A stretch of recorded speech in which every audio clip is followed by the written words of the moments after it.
Welcome back. Kakinada జిల్లా పిఠాపురం మండలం గ్రామంలో ప్రభుత్వ ప్రాథమిక పాఠశాల వార్షికోత్సవ సందర్భంగా విద్యార్థులు ఆటపాటలతో అలరించారు. ఈ సందర్భంగా ప్రధానోపాధ్యాయులు డివిడి ప్రసాద్ మాట్లాడారు. ఒక ప్రైవేట్ పాఠశాల ఏ స్థాయిలో అయితే వేడుకలు నిర్వహిస్తుందో దానికి ఏమాత్రం తీసిపోకుండా మన గ్రామంలోని ప్రభుత్వ పాఠశాలలో ఇటువంటి కార్యక్రమం జరుపుకోవడం చాలా గర్వకారణంగా ఉందన్నారు. అందరూ ప్రభుత్వ పాఠశాలలోని విద్యార్థులను చేర్చాలని కోరారు.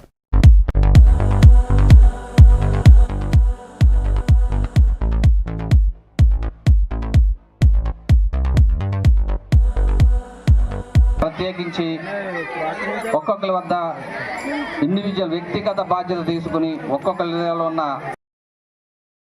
వాళ్ళని తీర్చిదిద్దడంలో ఏమాత్రం వెనుకండి ఉపాధ్యాయులు స్కూల్లో టీచింగ్ బోధిస్తూ ఉన్నారు. మనం ఏం చేస్తున్నాం, ఒక్కొక్క పర్సన్ 30,000 40,000 ఖర్చు పెట్టి ఆ ప్రైవేట్ స్కూల్లో చేర్పిస్తున్నాం. వాళ్ళు వారాలు చేస్తూ ఉన్నారని తప్ప వారాలు చేస్తున్నారు తప్ప వంటలో ఏమీ లేదు. అందువల్ల ప్రైవేట్ స్కూల్కి వెళ్తుంటే చెప్పండి, వాళ్ళకి ఎలాగ అర్థమయ్యేటట్టు చెప్పండి, ఎన్ని రకాల ఇక్కడ ఉపయోగం ఉందో చెప్పండి.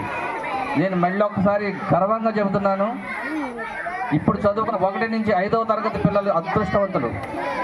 ఈ బ్యాచ్ ఎలా తయారవుతే మీ స్కూల్ చాలా బలపడుద్ది. ప్రతి ఒక్కరు కూడా దీనికి చేయూతనివ్వాలని గ్రామ పెద్దల్ని, మొత్తం తల్లుల్ని, ముఖ్యంగా తల్లుల్ని, మీరు డబ్బుల్ని వేస్ట్ చేసుకోకండి అమ్మా. దానికైనా మెరుగైన విద్యను మేము అందజేస్తున్నాం.